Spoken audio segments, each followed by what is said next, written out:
হাসিনা ক্ষমতা ধরে রাখতে আয়না ঘর বানিয়েছিল, জনগণের রোশানো আলোয় দাদার দেশে পালিয়ে গেল।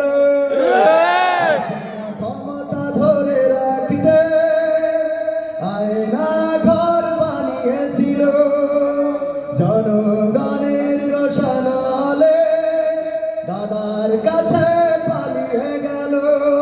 ডিবি হারুনে পাশে আর, ডিবি হারুনে পাশে আর পরিমণিদের দেখা যায় না।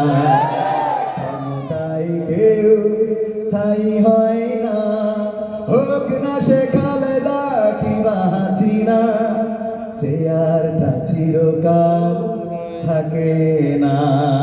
ক্ষমতায় কেউ স্থায়ী হয় না, হোক না সে খালেদা কিংবা হাসিনা, চেয়ারটা চিরকাল থাকে না। ক্ষমতায় কেউ স্থায়ী হয় না।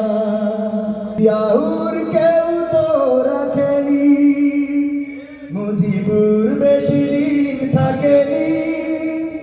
জিয়াউর কেউ তো রাখেনি, এরশাদ চলে গেছে পৃথিবী ছেড়ে, এরশাদ চলে গেছে পৃথিবী ছেড়ে, তার কথা কেউ আর কথা ঠিক আছে তো? কথা কি ঠিক বলেছি? আচ্ছা, আমি আসলে শুরু করেছি হুট করে, মানে আমি এসে শুনলাম যে অনেকক্ষণ আপনারা সঙ্গীত শুনছেন, বোরিং হয়ে যাচ্ছেন তো